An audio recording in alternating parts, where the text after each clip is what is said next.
Hello, good morning and welcome to my channel knowledge cattle. आप सभी का स्वागत है आपके अपने नॉलेज कैटल पर, जहां हम बात कर रहे थे ऑर्डर रैंकिंग की।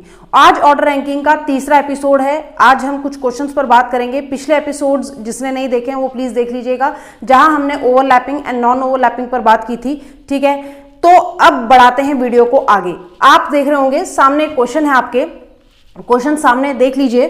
क्वेश्चन क्या है? शिवानी जो है, इफ क्वेश्चन ये है सामने आपके, पढ़ लीजिए। और हिंदी में भी क्वेश्चन है, कहता है यदि Shivani, if Shivani is 7th to the right of Deepti. ध्यान रखना, इस बार डायरेक्ट आपको शिवानी को राइट साइड से नहीं बैठाना है। क्यों? क्योंकि वो किसी के रिस्पेक्ट में बैठी है। किसके रिस्पेक्ट में बैठी है? दीप्ति के। तो सबसे पहले आपको किसको बैठाना पड़ेगा? आपको दीप्ति को बैठाना पड़ेगा। तो मान लीजिए रो है और आपको शिवानी को बैठाना है दीप्ति के, कहां? दीप्ति के बैठाना है राइट साइड में। ठीक है, दीप्ति के राइट साइड में बैठाना है। तो सबसे पहले बैठाएंगे हम किसको? दीप्ति को बैठाएंगे। ये मार्कर ऑन क्यों नहीं हो रहा है? चलो, तो सबसे पहले मान लीजिए मैंने कहा ये है दीप्ति, आपको दिख पा रहा होगा। ठीक है, तो सबसे पहले मैंने किसको बैठाया? मैंने बैठाया दीप्ति को। आगे क्वेश्चन में उसने बोला कि दीप्ति के दाएं यानी कि राइट साइड में 7वें नंबर पर बैठी है शिवानी। तो दीप्ति के राइट, दीप्ति अगर यहां है तो मैंने पहले कहा था बाय डिफॉल्ट ये लेफ्ट होगा, ये राइट होगा। दीप्ति का राइट इधर होगा। दीप्ति के राइट कौन से नंबर पे शिवानी है? 7वें नंबर पे। यानी कितने स्टूडेंट्स आगे होंगे?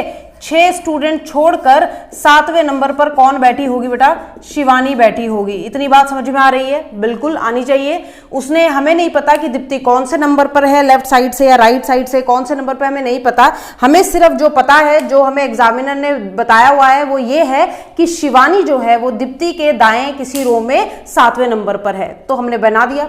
अब वो बात करते हैं आगे। कहता है, क्वेश्चन देखिए, कहता है कि इफ द नहीं and 4th to the left of Sapna. And लगा है यानी और, यानी जो पहले जो व्यक्ति है उसी के बारे में बात चल रही है।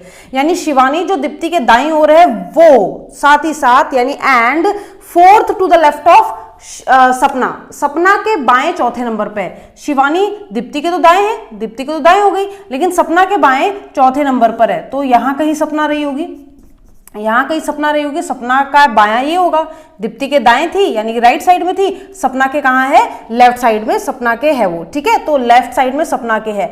अच्छा, कौन से नंबर पे है? तो बोल रहा है चौथे नंबर पे। तो सपना के चौथे नंबर पे यानी यहां कितने लोग छोड़े होंगे? 3। इसके दाएं 7वें नंबर पे, इसके बाएं चौथे नंबर पे, यानी इनके बीच में कहीं है वो। ठीक है, एग्जैक्ट बीच में नहीं, बीच में। ठीक है, तो दोनों में फर्क है। अब वो बोलता है आपसे, if the total strength of the row is 17th then find the total person sitting towards left of Deepti. कह रहा अगर इस पूरी रो की जो टोटल स्ट्रेंथ है वो कितनी हो?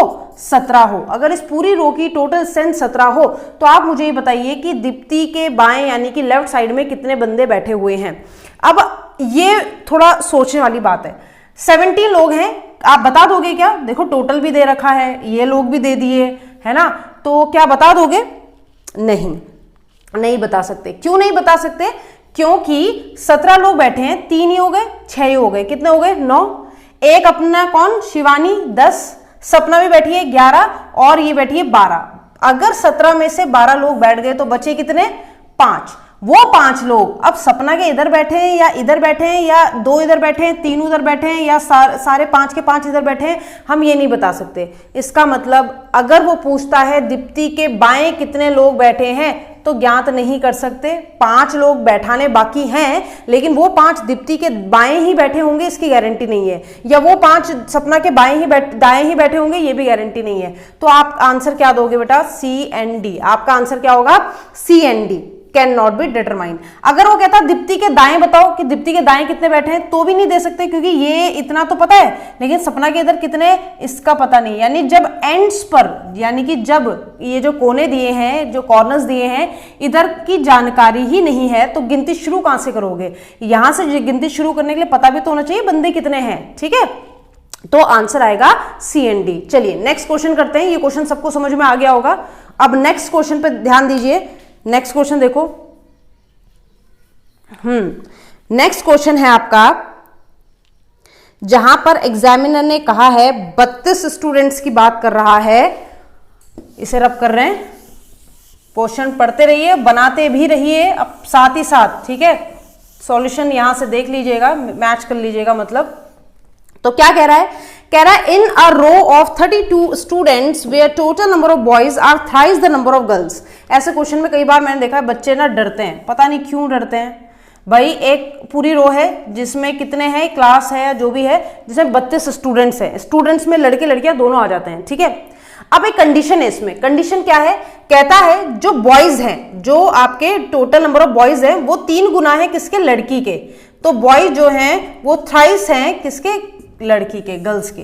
हमें नहीं पता कि बॉयज और गर्ल्स कितने हैं, लेकिन हमें इतना पता है कि लड़के जो हैं वो गर्ल्स के 3 गुना है, ठीक है। अब ये वैल्यू क्या होगी ये नहीं पता, अगर ये वैल्यू पता चल जाए तो बॉयज की वैल्यू हमें पता चल जाएगी, या हमें बॉयज की पता चल जाए तो हमें गर्ल्स की पता चल जाएगी, ठीक है। अच्छा, अब वो बोलता है कि if Himani who is a girl, अगर हिमानी जो कि एक लड़की है वो टॉप से 16th नंबर पर है, टॉप बोला है। अब एक चीज का ध्यान रखना, लेफ्ट राइट नहीं बोला है, टॉप बोला है। तो जब भी टॉप बोला होता है तो आपको लाइन वर्टिकल बनानी है, हॉरिजॉन्टल नहीं। अभी तक तो लेफ्ट और राइट का सीन चल रहा था, लेकिन अगर उसने बोल दिया कि वो टॉप से है, टॉप से होने का मतलब है लाइन कुछ इस तरीके से रही होगी, ये ऐसे रही होगी लाइन, ठीक है। तो बना दी। तो टोटल लोग अभी भी 32 ही हैं, बंदे तो टोटल कितने हैं, 32 ही हैं, लड़के लड़कियां दोनों मिला के। तो कह रहा अगर ऊपर से यानी टॉप से एक लड़की है जिसका नाम है हिमानी, जो 16वें स्थान पर है, यहां से मान लो ये रही हिमानी, ठीक है, ये रही हिमानी, और कौन से नंबर पे है, 16वें नंबर पे। अगर हिमानी टोटल ऊपर से टॉप से 16वें स्थान पर है तो उसके ऊपर कितने लोग रहे होंगे, उसके ऊपर टोटल स्टूडेंट्स रहे होंगे कितने बेटा, 15 स्टूडेंट्स उसके ऊपर रहे होंगे, तब जाके हिमानी का नंबर होगा। और हिमानी के ऊपर माइनस कर रही हूँ, ब्लड रिलेशन पढ़ा चुकी हूँ, लड़की है तो माइनस कर दिया। एक और चीज का ध्यान रखना है यहाँ पर, उसने एग्जामिनर ने बोला है कि हिमानी इज अ गर्ल। अगर एग्जामिनर ना बोलता तो ये मेंशन करना भी जरूरी है कि लड़की है लड़का, क्योंकि हिमानी लड़का भी हो सकता है, लड़की भी हो सकता है। कोई क्वेश्चन में ऐसा होता है ऑप्शन, अगर ऑप्शन में ही ना होता ऐसा कुछ कि लड़के लड़कियों का कुछ हो तो कोई दिक्कत ही नहीं थी। अगर ऑप्शन के हिसाब से आंसर देना होता तो हम वैसे देते, लेकिन उसने बता दिया, ये ज्यादा अच्छी बात है कि हिमानी एक लड़की है, ठीक है। क्योंकि हमें क्या पता हिमानी लड़का है कि लड़की, पर हिमानी लड़की है और ऊपर से कौन से नंबर पे, 16वें नंबर पे। अब मैं ये नहीं कह रही हूँ कि जो 15 है वो लड़कियां हैं, और ये भी नहीं कह रही हूँ ये 15 लड़के हैं, मुझे नहीं पता, लड़के भी हो सकते हैं लड़कियां भी हो सकते हैं, दोनों मिक्स भी हो सकते हैं कि कुछ लड़के हों कुछ लड़कियां हों, लेकिन हिमानी लड़की इतना पता है। अब वो क्या बोल रहा है आगे क्या बोलता है, कहता है find how many boys are sitting behind Himani, Himani के पीछे, सिटिंग बिहाइंड हिमानी यानी हिमानी के पीछे यानी इधर नीचे, यहां कितने क्या बैठे हैं, बॉयज, कितने बॉयज बैठे हैं आपको ये बताना है। If there are 5 girls ahead of Himani, अगर हिमानी के ऊपर यानी हिमानी से आगे 5 लड़कियां हैं, तो हिमानी से आगे अगर 5 लड़कियां हैं तो बेटा वो 5 लड़कियां इन्हीं में से तो होंगी, इन्हीं 15 में से तो होंगी, यानी इन 15 में से 5 क्या हैं, लड़कियां। हिमानी से ऊपर आगे 5 लड़कियां हैं, तो लड़के कितने होंगे, 10। क्यों, क्योंकि मैम यहां पर बोला है, यहां पर साफ साफ बोला है कि 15 बच्चे हिमानी से ऊपर हैं जिनमें 5 लड़कियां हैं, एग्जामिनर ने बता दिया, तो 10 लड़के होंगे उनमें से, ठीक है। अब एक चीज सोचने की है, जो बॉयज हमें यहां निकालने हैं उसमें सबसे पहले एक चीज समझ लेना कि टोटल बच्चे कितने थे, 32। यहां से यहां तक टोटल बच्चे कितने बैठ चुके थे, 15 और एक हिमानी तक 16 बच्चे, तो टोटल 16 थे ना। 16 अगर बैठ चुके हैं तो बच्चे कितने होंगे, 16। तो वो 16 कहां बैठे होंगे, वो 16 मार्कर चेंज कर देते हैं, वो 16 बैठे होंगे हिमानी के नीचे, यहां तक 16 और आगे 16, तभी तो 32 के संख्या पूरी होगी। तो इन 16 में से अब ध्यान रखना, ये टोटल 16 बच्चे हैं। अब इन टोटल 16 बच्चों में आपको बताना है क्या, कि बॉयज की संख्या कितनी है, ठीक है। ऊपर 10 लड़के ऑलरेडी हो चुके हैं, ठीक है, और यहां पर 5 लड़कियां हैं। अब थोड़ा सा दिमाग लगाना, कुछ बच्चे कहते हैं कि मैम इसका आंसर CND होगा, तो चलो उनका भी हम देख लेते हैं क्यों वो कह रहे हैं। क्योंकि मैम 16 बच्चे हैं, पर लड़के कितने लड़की कितने ये तो पता ही नहीं, लेकिन क्या बच्चे आपने इसका यूज किया, क्या आपने इस जो इसने ये कंडीशन दी थी इसका यूज किया। उसने कहा था जो लड़के हैं वो लड़कियों का कितना है, 3 गुना है, जो लड़के हैं टोटल वो लड़कियों का 3 गुना है। अब लड़के 10, यहां पर क्या है, 10 लड़के तो मिनिमम है ही हैं, आगे ज्यादा भी हो सकते हैं, ठीक है, तो 10 लड़के तो मिनिमम है ही।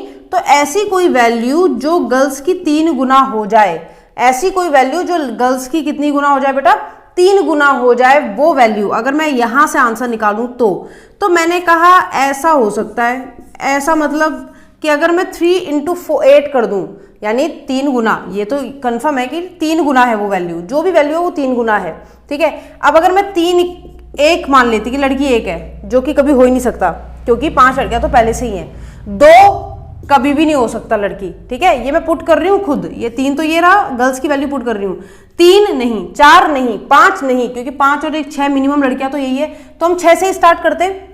मान लेते हैं 6 ही लड़कियां थी, 5 ही और 1 ही 6, तो 6 से अगर स्टार्ट करूं तो 3 6 18, तो लड़के कितने होंगे 18। लेकिन अगर लड़कियां 6 हैं, लड़के 18 हैं, तो 18 और 6 तो कभी 32 होता ही नहीं है। 18 और 6 तो कभी 32 होता ही नहीं है।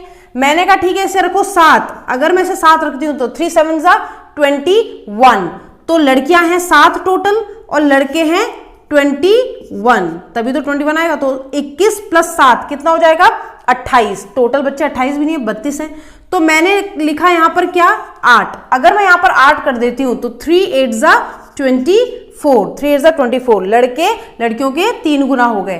तो अगर 24 और 8 को ऐड करूं, 24 और 8 को ऐड करूं तो 32 आ जाता है, ठीक है। 24 और 8 को ऐड करूं तो 32 आ जाता है। अगर मैं इसे 9 कर देती, अगर मैं इसे 9 कर देती तो ये 27 हो जाता, तो यहां पे 27 हो जाता, और 27 और 9 अगर ऐड करती तो ये 32 से आगे निकल जाता, ठीक है। और यहां पर कंडीशन सेटिस्फाइड नहीं होती, तो मैंने कहा इसकी हेल्प से हमें ये पता चलेगा कि ये रेशियो किस में बटा हुआ है। तो बेटा इसे आपको 8 लेना पड़ेगा, ठीक है। कॉमन सेंस लगाओ, डायरेक्ट आपको पता चल जाएगा, इतना बड़ी वैल्यू नहीं है वो, ठीक है। चलो, तो मैंने ये लिया 8 और ये लिया ये, तो ये लड़के हो गए 27, लड़कियां हो गई कितनी 8, लड़कियां कितनी ऊपर 5, तो हिमानी के नीचे लड़कियां कितनी होनी चाहिए 5, ये हैं, छठी हिमानी है और लड़कियां टोटल 8 है, तो नीचे 2 लड़कियां होंगी। और अगर नीचे 2 लड़कियां हैं तो 16 बच्चों में 2 लड़कियां हैं, तो लड़के कितने होंगे, तो 16 में से 2 लड़कियां हैं तो 14 क्या होंगे लड़के। और क्वेश्चन क्या था, क्वेश्चन ये था कि हिमानी के नीचे, हिमानी के बिहाइंड कितने लड़के हैं, तो आंसर आएगा 14 बॉयज, आंसर आएगा 14 बॉयज। समझ में आ गई बात सभी को? क्वेश्चन में ऐड भी करके देख लो, अगर आपको डाउट है किसी भी तरह का, आंसर 32 ही आएगा, मतलब टोटल 32 होना चाहिए। ये कंडीशन हमें बनानी पड़ती है, ठीक है। ऐसा क्वेश्चन भी आ सकता है कि आपको कंडीशन बनानी पड़े।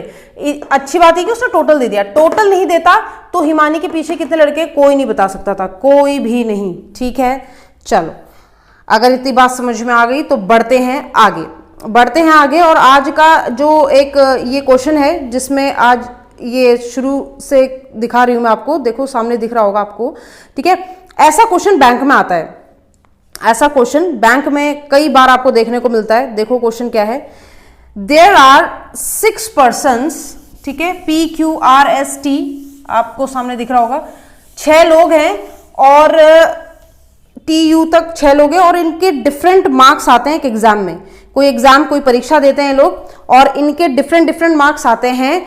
तो अगर डिफरेंट मार्क्स आएंगे तो सबसे पहले ऐसे क्वेश्चन को कैसे करते हैं, तो जब भी ऑर्डर रैंकिंग की बात होती है बैंक के खासकर, तो बैंक के ऑर्डर रैंकिंग में अभी तक तो जो था तो वो मिक्स एग्जाम्स में भी आते हैं, SSC वगैरह में ज्यादातर, लेकिन अब जो क्वेश्चन की बात हो रही है वो बैंक के लिए है इंपॉर्टेंट, ठीक है। 3 नंबर का ये क्वेश्चन प्री में आता है, अगर ऑर्डर रैंकिंग का क्वेश्चन बनता है प्री में तो 3 नंबर का बनेगा ही बनेगा। अब एग्जामिनर क्या बोल रहा है, कह रहा है 6 लोग हैं, उनके अलग अलग मार्क्स आते हैं। अगर बेटा किसी के अलग अलग मार्क्स आ रहे हैं तो उनकी रैंक भी अलग अलग होगी। कहने का मतलब वो 6 में से कोई होगा जो सबसे टॉपर होगा पहले नंबर पे, जिसके सबसे ज्यादा नंबर आएंगे, दूसरे नंबर पे उससे कम नंबर आएंगे, फिर उससे कम, फिर उससे कम, फिर उससे कम और फिर उससे कम। ये बता रही हूं तरीका क्वेश्चन करने का, ठीक है।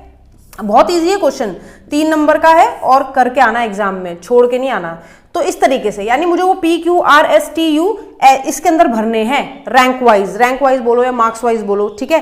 पहले नंबर पे जिसके सबसे ज्यादा नंबर आएंगे वो यहाँ, उससे कम नंबर वाला यहाँ, उससे कम नंबर वाला यहाँ, इस तरीके से मुझे एडजस्ट करना है। अब उसने बोला क्या है, कहता है P got more marks than only R and U। कह रहा P के मार्क्स केवल R और U से ज्यादा आते हैं। अब ये जो केवल होता है ये बड़ा इंपॉर्टेंट होता है। कह रहा P के मार्क्स केवल R और U से ज्यादा आते हैं, इसका मतलब P जो है वो सिर्फ R और U से ज्यादा नंबर लाता है। जो P है वो केवल और केवल R और U से ज्यादा नंबर लाता है। अगर P केवल R और U से ज्यादा नंबर लाता है तो P यहाँ पे होगा कि नहीं होगा, केवल 2 ही लोगों से ज्यादा नंबर ला रहा है और वो 2 लोग हैं R और U, सिर्फ 2 लोगों से ज्यादा नंबर ला रहा है, यानी बाकी 3 से क्या ला रहा है, कम ला रहा है। यही तो मतलब हुआ। अब इसकी भी 2 कंडीशन बनती है। क्यों? क्योंकि आर और यू से ज्यादा नंबर ला रहा है, लेकिन आर ज्यादा ला रहा है या यू ज्यादा ला रहा है, इन दोनों में ये नहीं पता। हो सकता है आर 5वें नंबर पे ला रहा हो और यू सबसे कम। ऐसा भी हो सकता है कि पी से कम यू ला रहा हो, उसके बाद सबसे कम आर ला रहा हो। यानी ये दोनों ऊपर नीचे शफल हो सकते हैं, लेकिन पी फिक्स है। ठीक, अब आगे क्या बोला, आगे बोलता है वो आपसे, कहता है Q got less marks than T. Q जो है वो टी से कम नंबर लाता है। क्यू जो है अगर वो टी से कम नंबर लाता है तो बेटा उसकी रैंक भी टी से कम होगी, उसकी रैंक भी तो टी से कम होगी। रैंक कम होने का मतलब ये नहीं कि ये रैंक कम हो रही है, जितनी कम रैंक होगी, जितना छोटा नंबर होगा यहाँ पर, उतना आप क्लास में वो होगे। जैसे मान लो किसी बच्चे के क्लास में 100 मार्क्स आए और वो फर्स्ट आया है, तो फर्स्ट अगर देखें नंबर वाइज देखें तो कम है, लेकिन रैंक वाइज तो ज्यादा है ना। ठीक है, तो इस तरह समझना, यहाँ पे ऑर्डर रैंकिंग में बच्चे यहाँ फंसते हैं। तो क्यू जो टी है, जो क्यू है उसके मार्क्स किससे कम है, टी से। T who did not get the highest marks, कह रहा टी जिसके सबसे ज्यादा मार्क्स नहीं है, यानी टी टॉपर नहीं है, यानी टी यहाँ नहीं हो सकता। अगर यहाँ हो जाता तो टी हाईएस्ट मार्क्स लेके आता है। अब अगर टी यहाँ नहीं है बेटा और टी के नीचे क्यू भी रखना है, इधर जगह है नहीं, तो टी और क्यू यहीं तो होंगे। दोनों डायग्राम इसलिए बना रही हूं क्योंकि आर और यू का पता नहीं है, तो दो या तो ये बनेगा या तो ये बनेगा। और लास्ट एक बंदा बचा है, लास्ट कौन बचा है, एस, तो एस के ही सबसे ज्यादा मार्क्स होंगे और कहीं बैठाने की जगह ही नहीं है। अब वो एक लाइन बोलता है आगे, कहता है the person who got the second highest marks got 89 marks. जिसके सेकंड हाईएस्ट मार्क्स आते हैं उसके 89 नंबर आते हैं। सेकंड हाईएस्ट कौन है, सेकंड हाईएस्ट कौन है, हाईएस्ट की बात कर रहा है तो first highest, second highest. Second highest के कितने नंबर आते हैं, 89, यानी हर केस में टी के तो 89 रहने वाले हैं। बाकियों का क्या हाल है, कह रहा बाकियों के मार्क्स नहीं बता रहे, एग्जैक्ट मार्क्स तो नहीं बता रहे, बस ये बता रहे। अब समस्या ये कि कंडीशंस कितनी है, दो कंडीशन है, निकल भी बहुत आराम से जाएंगे, बहुत इजी क्वेश्चन है। अब जरा देखो एग्जामिनर ने, ये तो क्वेश्चन हो गया, ठीक है। अब एग्जामिनर इस पर बेस्ड क्या पूछ रहा है, पहला क्वेश्चन देखो, लंबा चौड़ा नहीं है, बहुत सिंपल है। देखो कह रहा है how many person got more marks than R. How many person got more marks than R, R से ज्यादा मार्क्स कितने लोग लाते हैं। तो यहां देखो 1 2 3 4, अगर आर से ज्यादा मार्क्स की बात की जाए कि आर से ज्यादा मार्क्स कितने लोग ला रहे हैं, तो वो कितने लोग ला रहे हैं, 4। इसके हिसाब से, इस डायग्राम के हिसाब से 1 2 3 4, पर आर यही है, किसने बोला। अगर आर यहां होता तो 1 2 3 4 5, यानी आंसर या तो 4 आना चाहिए तो 5। फिक्स तो नहीं बोल सकते कि क्या होगा, 4 होगा या 5 होगा। तो ऑप्शन में आपको क्या टिक करना है, C and D, can not be determine. या तो फिर 4/5 होता ऑप्शन में तो मैं वो टिक करती, लेकिन ऑप्शन में है नहीं, इसलिए मुझे सी एंड डी टिक करना पड़ेगा। ठीक, नेक्स्ट क्वेश्चन देखो, नेक्स्ट क्वेश्चन क्या है। नेक्स्ट क्वेश्चन बोलता है, काफी लंबा है, देख लो ध्यान से। कह रहा है if P got 83 marks and R got 81 marks. अगर, इफ बोल रहा है बेटा, इफ मतलब कंडीशन बोल रहा है। कह रहा है अगर पी के मार्क्स कितने आते 83 और आर के मार्क्स कितने आते 81, तो then which of the following statement is definitely true. तो इनमें से दी गई उसमें जो ये हैं सेंटेंसेस, इनमें से कौन सी बात सत्य होती, जो कथन दिए गए उनमें से कौन सा सत्य होता। अगर पी की वैल्यू 83 होती तो पी तो यहां है 83, मतलब दूसरा मार्कर यूज कर लेते ताकि आपको साफ दिख जाए। उसने कहा अगर P की वैल्यू 83 होती, इसकी वैल्यू कितनी होती 83, इसकी वैल्यू कितनी होती 83, और R की 81 होती, R की 81 होती तो ये रहा R 81, इसका R यहाँ पे है तो यहाँ लिख दिया मैंने 81। दोनों कंडीशंस है क्योंकि दोनों डायग्राम चल रहे हैं। इसकी 83 है, ठीक है, 83 से कम ही होगा R की वैल्यू, तो 81 बिल्कुल हो सकती है, 81 बिल्कुल हो सकती है। तो अब वो कह रहा है कौन सी दी गई बात, कौन सी दी गई सूचना सही है। अब जरा देखो कौन सा डेफिनेटली सही होगा। पहला, you got the lowest marks, you के मार्क्स सबसे कम है, इसके अकॉर्डिंग तो है लेकिन इसके अकॉर्डिंग तो नहीं है ना, तो पहली चीज डेफिनेट तो नहीं हो सकती, डाउट है, क्योंकि ये भी डायग्राम हो सकता है, ये भी। दूसरी चीज कहता है R got the 5th highest marks, R के 5th हाईएस्ट मार्क्स आते हैं, तो first highest, second highest, third, fourth, 5th highest इसके अकॉर्डिंग आएंगे, लेकिन इसके अकॉर्डिंग तो उसके 6th हाईएस्ट आ रहे हैं।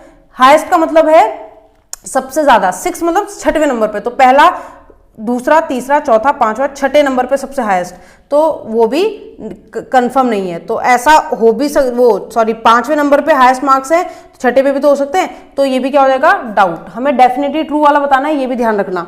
फिर कहता है 5% got more marks than U, U से ज्यादा 5 लोगों के मार्क्स आते हैं, तो यू से ज्यादा अगर देखा जाए तो 1 2 3 4 के आ रहे हैं, यहाँ पे देखा जाए तो 1 2 3 4 5 के आ रहे हैं, तो 5 आ भी सकते हैं, नहीं भी आ सकते, ये भी डाउट। अब लास्ट, डी क्या है, that you got 84 marks is a possibility. You के 84 मार्क्स हो ऐसा हो सकता है, यू के 84 मार्क्स हो ऐसा हो सकता है। आप खुद सोचो, यू के 84 मार्क्स हो सकते हैं? कभी नहीं। अगर 84 होते तो वो पी के नीचे थोड़ा ना होता, पी के ऊपर होता, क्योंकि पी के खुद के 83 है ना।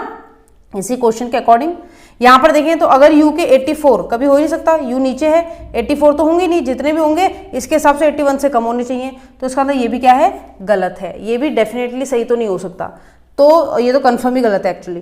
तो आंसर क्या आएगा, नन इज ट्रू। दिए गए जो आपके वो हैं कथन, उनमें से कोई भी बात सही नहीं है, ठीक है। तो आंसर आएगा नन इज ट्रू। तो इस तरह का क्वेश्चन एग्जाम में बनता है, ठीक है। चलो अब बात करते हैं नेक्स्ट क्वेश्चन की। इसी पे एक और क्वेश्चन पूछा है, कह रहा है एस गॉट पॉसिबली क्या है, S got possibly which of the following marks, x के पॉसिबली क्या मार्क्स आएंगे। ध्यान रखना, वो कंफर्म नहीं पूछा, वो कह रहा पॉसिबिलिटी बताओ कि एस के क्या मार्क्स आ सकते हैं। तो अगर मैं देखूं इस क्वेश्चन में तो दोनों में एस टॉपर ही है, और एस के मार्क्स जितने भी आएंगे 89 से तो ज्यादा ही आएंगे, क्योंकि क्वेश्चन में ही दे रखा था कि जिसके सेकंड हाईएस्ट मार्क्स है उसके 89 है, तो एस के मार्क्स 89 से तो ज्यादा होने वाले, ये कंफर्म है। 89 से ज्यादा कौन सी वैल्यू हो सकती है, तो दी गए विकल्प में जो 89 से ज्यादा वैल्यू वो आपका आंसर होगा। तो पहला 83 नहीं, 89 से ज्यादा चाहिए। 64 कभी भी नहीं, 89 होते तो दोनों बराबर नहीं होते, ठीक है। उसके बाद बोल रहे 92 हाँ जी ये बिल्कुल हो सकता है। तो पॉसिबल आपका जो आंसर है कि पॉसिबल मार्क्स एस के कितने हो सकते हैं, तो वो 92 ही हो सकते हैं, इसके अलावा नहीं हो सकते, ठीक है। समझ में आ गई इतनी बात, ठीक है। तो 92 ऑप्शन होगा, यानी फोर्थ ऑप्शन। चलो बहुत बढ़िया, अगर समझ में आ गया। अब ऐसा ही एक और क्वेश्चन मैं आपको दे रही हूं, ठीक है। सामने आपके क्वेश्चन है और मुझे लगता है आप कर लोगे, क्योंकि अच्छा है क्वेश्चन, ठीक, अच्छा भी है और कर लोगे, ज्यादा टफ नहीं है बेटा, अभी तो इजी चल रहा है सब कुछ। क्वेश्चन पढ़िए, बनाने की कोशिश कीजिए। मैं यहाँ मोबाइल से पढ़ रही हूँ, आप स्क्रीन से पढ़ते रहिए। चलो बोलता है एफ जी एच आई जे और के कितने लोग हैं, 6 ही लोग हैं। कह रहा हैज डिफरेंट एजेस, उनकी उम्र अलग अलग है, डिफरेंट एजेस के हैं दोनों, सॉरी 6 के 6, तो ठीक है। अगर उम्र अलग अलग है तो पहले होगा सबसे बड़ा व्यक्ति उम्र में, सब उससे कम, उससे कम, उससे कम, उससे कम और उससे कम, यही तो होगा, यही तो पैटर्न होगा। पिछली बार मार्क्स पे बेस्ड था, इस बार एज पे बेस्ड है, ठीक। चलो फिर क्या बोल रहा है, कहता है the oldest person is 70 years old, the वहां पे टी कैपिटल होगा, ठीक है, ध्यान दे देना उसका। तो कह रहा है कि 70 ईयर्स ओल्ड का होगा जो सबसे ओल्डेस्ट होगा, ओल्डेस्ट मतलब सबसे बड़ा मतलब ये एज की बात कर रहा है, ठीक है। तो इतने साल का सबसे ओल्ड यानी सबसे पहला व्यक्ति, क्या नाम है नहीं पता। फिर कहता है G is older than only H, G केवल एच से बड़ा है। अगर जी केवल एच से बड़ा है तो बेटा जी यहां आएगा, जी केवल एक ही आदमी से बड़ा है यानी बाकी 4 लोगों से छोटा होगा। एज क्या है नहीं पता। फिर बोलता है J is younger than only 2 person, J is younger, J छोटा है, यंगर मतलब छोटा, केवल कितने लोगों से, ओनली 2 लोगों से, केवल 2 लोगों से, ओनली यूज हुआ है, अगर ओनली यूज ना हुआ होता तो दिक्कत थी, ठीक है। तो कह रहा है जे केवल 2 लोगों से छोटा है, तो 1 और 2 केवल 2 लोगों से छोटा है, बाकी 3 लोगों से क्या होगा, बड़ा होगा। उसके बाद कहता है कि I is not the oldest, आई सबसे ओल्डेस्ट नहीं है, यानी यहां पर कभी कौन नहीं आ सकता, आई सबसे ओल्डेस्ट नहीं है। अब आई या तो यहां आएगा या तो यहां आएगा, ठीक है, यानी दूसरे नंबर का व्यक्ति होगा या तो चौथा सबसे बड़ा व्यक्ति होगा। उसके बाद कहता है कि F is neither older than K nor younger than I, F ना तो के से बड़ा है, नाइदर ओल्डर देन के से बड़ा नहीं है तो के से छोटा होगा, अगर के से बड़ा नहीं है तो के से छोटा होगा। और फिर बोल रहा है नॉट यंगर देन आई, और आई से छोटा नहीं है, कौन, एफ आई से छोटा नहीं है तो आई से बड़ा होगा, यानी कि के से छोटा और आई से बड़ा, के से बड़ा नहीं है तो छोटा होगा और आई से क्या है, बड़ा नहीं, छोटा नहीं है तो बड़ा होगा। तो इस लाइन को जरा ढंग से समझना, ये ओल्डर यंगर इसमें बहुत कंफ्यूज हो जाता है, तो ये बात आ गई। मैं ये नहीं कह रही हूँ उनके बीच में कोई और व्यक्ति नहीं होगा, ठीक है, इसे सीटिंग अरेंजमेंट से कंपेयर मत करना। तो भाई यानी के एफ आई बैठाना है मुझे, और के एफ आई के लिए 3 ही जगह बची है, 1 2 3, ठीक है। तो के सबसे बड़ा होगा, फिर एफ होगा और फिर आई होगा, उसने ये थोड़ा बोला इनके बीच में कोई और व्यक्ति नहीं है, तो मैंने कहा के एफ से बड़ा होना चाहिए तो एफ से ऊपर रखना है, और एफ आई से बड़ा होना चाहिए तो आई इधर कहीं बैठा नहीं था तो यहाँ आई बैठा दिया, फिर एफ बैठा दिया, फिर के बैठा दिया, बैठ गए आपके 6 के 6 लोग, ठीक है, सेट हो गए। सबसे बड़ा व्यक्ति एज में, फिर उससे छोटा, फिर उससे छोटा, फिर उससे छोटा, फिर उससे छोटा और फिर सबसे छोटा व्यक्ति। ठीक, अब बात आती है कि इनकी एज का क्या करें, लेकिन अभी तो क्वेश्चन बाकी है, क्वेश्चन देखते रहो। कहता है the difference between the age of the third youngest and the oldest is 7। ये यहाँ ना बहुत ज्यादा फंसते हो आप लोग, पता नहीं क्यों फंसते हो, ठीक है, नहीं फंसना चाहिए वैसे तो, मैथ्स के स्टूडेंट हो। तो कह रहा है कि the difference between the ages of third youngest मतलब छोटे में तीसरा नंबर, यहां से मत गिन लेना, यंगेस्ट में छोटे में तीसरे नंबर वाला व्यक्ति, तो पहला छोटा व्यक्ति सबसे छोटा, फिर दूसरा नंबर का छोटा व्यक्ति, तीसरा नंबर का, यानी इसकी बात हो रही है। थर्ड यंगेस्ट पर्सन जो है, यंगेस्ट पर्सन, और साथ ही साथ द ओल्डेस्ट जो सबसे ओल्ड है, ओल्ड ये है। क्या इन दोनों की एज का जो डिफरेंस है वो कितना साल का है? 7 साल का डिफरेंस है इनकी एज में। अगर 7 साल का डिफरेंस है तो इसका मतलब ऑब्वियसली के जो है वो आई से तो बड़ा है, और के की एज का दे रखी है 70 साल, और मैंने कहा जो के और आई की एज का जो डिफरेंस है वो 7 होना चाहिए। तो मैंने कहा अगर के 70 साल का है तो आई कितने साल का होगा? सोचने वाली बात ही नहीं है बेटा, आई कितने साल का होगा? 63 साल का। क्योंकि इसे अब ऐसा मत बोलना कि मैम इसको 77 क्यों नहीं किया, 77 माइनस 70 भी तो 7 होता है। भाई बड़ा आदमी है तो नीचे वाला छोटा होगा, तो इसकी वैल्यू कम रखनी पड़ेगी। तो 70 से 7 कम कर दिया तो 63, यानी ये बंदा 63 ईयर्स का है, ऐसा बोलना चाह रहा है वो। ठीक है, डिफरेंस उनका बोला था। फिर वो बोलता है कि के इज ओल्डर देन जे, के जो है वो जे से बड़ा है। तो अगर ये बात नहीं भी बोलता तो भी चल जाता, क्योंकि के जे से बड़ा ही होगा। ठीक है, पहले ही देख लिया था हमने, तो के जे से बड़ा है। ठीक है, बाकियों की किसी की एज नहीं बताई। अच्छा, एक बात समझना, जब कभी डिफरेंस बोला हो ना कि इसका इससे डिफरेंस इतना है, तो इसका मतलब ये नहीं होता बेटा कि जो पहले बोला है उसकी वैल्यू पहले रखनी है फिर बाद में। जैसे इसमें बोला था यंगेस्ट और ओल्डेस्ट का डिफरेंस 7 है, तो ये नहीं कि 63 माइनस 70 7 है। एक मॉड वैल्यू लेनी होती है आपको इसकी, इनका डिफरेंस लेना है बस। ठीक है, कौन आगे होगा कौन पीछे होगा, किससे क्या माइनस करोगे, कॉमन सेंस की बात है। 70 में से 63 माइनस होगा। ठीक है, लेकिन हमेशा बोर्ड में लेना, माइनस में मत ले लेना वैल्यू। ठीक, तो अब ये क्वेश्चन है, अब पूछ क्या रहा है देख लेते हैं। तो देखो पहला क्वेश्चन क्या है, पहले क्वेश्चन का आंसर आप दोगे, सोचो सोचो, कमेंट्स में भी लिखते रहो। कह रहा है how many persons are taller than I, how many persons are taller than I? 3 option होगा। हाँ, क्यों? क्वेश्चन पढ़ो, दोबारा क्वेश्चन पढ़िए सबके सब। उसने बोला कि आई से लंबे, टॉलर और ओल्डर में फर्क होता है। वो क्या कह रहा है, आई से टॉलर कितने हैं? भाई हाइट की तो बात ही नहीं हो रही है, हाइट की बात हो रही है क्या? नहीं हो रही है। टॉलर मतलब होता है लंबाई में, टॉलर शॉर्टर, है ना। और ओल्डेस्ट और यंगेस्ट का मतलब होता है एज में। क्वेश्चन एज का है, हाइट का नहीं है। तो वो कह रहा है आई से टॉलर कितने होंगे, तो आंसर आएगा सी एंड डी। क्यों? क्योंकि टॉलेस्ट नहीं बता सकते हम टॉलेस्ट बताने बैठे हैं यहाँ पर।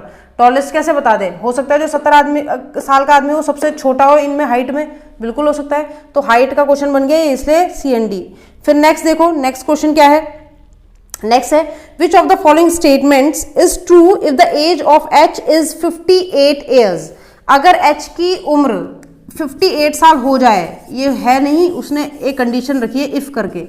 ठीक है, तो अगर इसकी एच की एज 58 ईयर्स हो जाए तो वो कहता है क्या बात सत्य होगी? पहली, the age of J is 60, J की एज 60 हो जाएगी। जे की एज 60 होगी क्या? नहीं, 60 कैसे हो जाएगी? 63 से तो ज्यादा ही होगी।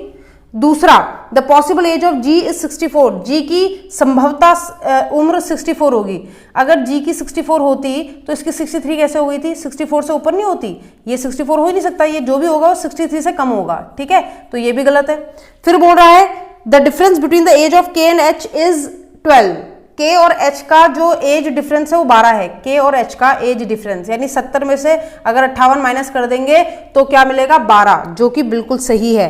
ठीक है, यानी थर्ड ऑप्शन बिल्कुल सही है। फोर्थ भी पढ़ लेते हैं, the difference between the age of I and H is 6, I और एच की एज का डिफरेंस 6 है। आई और एच की एज का डिफरेंस 6 है क्या? आप 63 में से 58 माइनस करो, 6 आता है क्या? 5 आता है ना? 5 ही आता है ना भाई? हाँ, 5 आता है। ठीक, उसके बाद नेक्स्ट है नन इज ट्रू, तो आंसर कितना होगा बेटा? Third option. ठीक, चलो बढ़ते हैं आगे। और कोई क्वेश्चन है इसमें? रुक जाओ देखने दो। एक और क्वेश्चन है, देखो, which of the following will be the possible age of F. F की पॉसिबल एज क्या हो सकती है? अगेन वही पॉसिबल एज पूछी है, तो जो भी होगी 70 से कम होगी और 63 से ज्यादा होगी। 70 से कम और 63 से ज्यादा। 63 से ज्यादा 56 है? नहीं। 76 तो इससे भी ज्यादा हो जाएगा। 61 तो इससे कम होता है। और 66 मैंने कहा 66 एज हो सकती है, पॉसिबल एज 66 हो सकती है। पॉसिबल पूछा है, अगर कंफर्म पूछा होता तो नहीं बता सकते थे, ठीक है। पॉसिबल पूछा है तो बता दिया। समझ में आ गई बात? सभी को समझ में आ गई होगी। इसे पेन डाउन कर लीजिए अगर जरूरत महसूस होती हो तो। और आपको छोड़कर जा रहे हैं एक होमवर्क के साथ। 6 डिपार्टमेंट्स ऑफ अ कंपनी का एक क्वेश्चन है जिसमें अलग अलग एम्प्लॉयज हैं, ठीक है, अलग अलग नंबर ऑफ एम्प्लॉयज हैं। आपको ये क्वेश्चन करके लाना है। अगले एपिसोड में मैं इसी क्वेश्चन के सॉल्यूशंस के साथ आपको मिलूंगी। तब तक के लिए अपना ध्यान रखिए और पढ़ते रहिए मेरे साथ रीजनिंग, और घर में पढ़ते रहिए और चीज़ें भी। ये नहीं कि सिर्फ रीजनिंग पढ़ रहे हैं, मैथ्स भी पढ़िए, जीए भी पढ़िए, करंट अफेयर भी पढ़िए, सब कुछ पढ़ डालिए, ठीक है। इस समय का अच्छे से यूटिलाइज कीजिए, ठीक। चलिए मिलते हैं अगले एपिसोड में।